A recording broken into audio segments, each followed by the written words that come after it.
বাড়ির রহস্যে নতুন মোড়। ডিসি শান্তনু সিনহা বিশ্বাসের নতুন বাড়ির টাকা কোথা থেকে এলো তা নিয়েই এবার বড় প্রশ্ন ইডির সামনে। মুর্শিদাবাদের কান্দিতে সামনে এলো সেই ঠিকাদারের নাম, যিনি নাকি ডিসি শান্তনু সিনহা বিশ্বাসের বাড়ি তৈরিতে টাকা দিয়েছেন বলে দাবি ইডির। কিন্তু ঠিকাদার দুয়াদ শেখের দাবি, আমি এত টাকা দিইনি, শুধু কাজের পারিশ্রমিক নিয়েছি।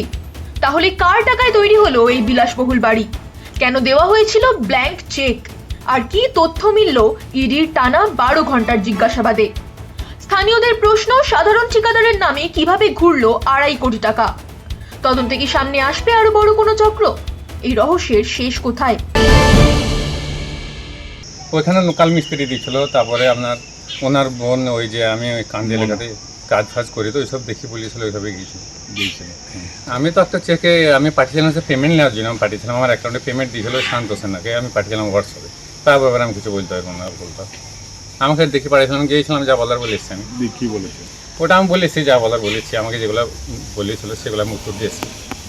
না, আমি কোথায় পাবো 2.5 কোটি টাকা? আমি দুবই বাবার সঙ্গে আমার কী সম্পর্ক আছে টাকা দেবো? আমি তো কাজের লোক, আমি কাজ করি, ওনার বাড়িতে কাজ করেছি, আমি পেমেন্ট দিয়েছি, যেটা চেয়েছিলাম 2 বার কাজ করলাম, সেই পেমেন্টটা আমাকে দিয়েছে। না, এগুলো ভুলভাল ছড়াইছি, এগুলো আমি বলতে পারবো না, এগুলো আমি টাকা পয়সা কারোর সাথে জড়িত থাকি না।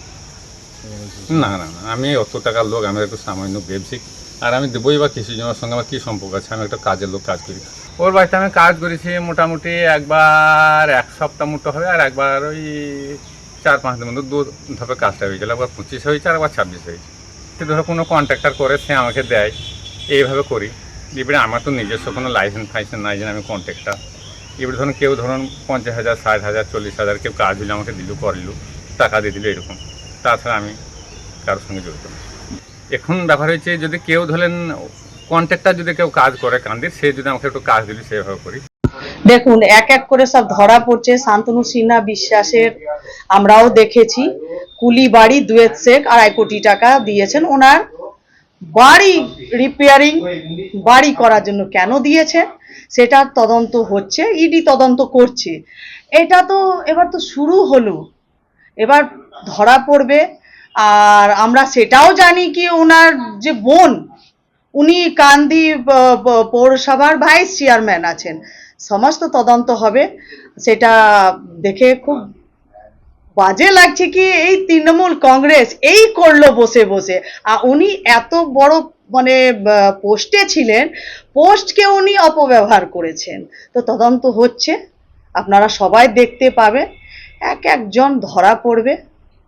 এবার যেটা আমাদের উদ্দেশ্য, এই বাংলাকে সঠিকভাবে চালানো, সোনার বাংলা করা, শ্যামাপ্রসাদ মুখার্জির বাংলা, সেটাই হবে।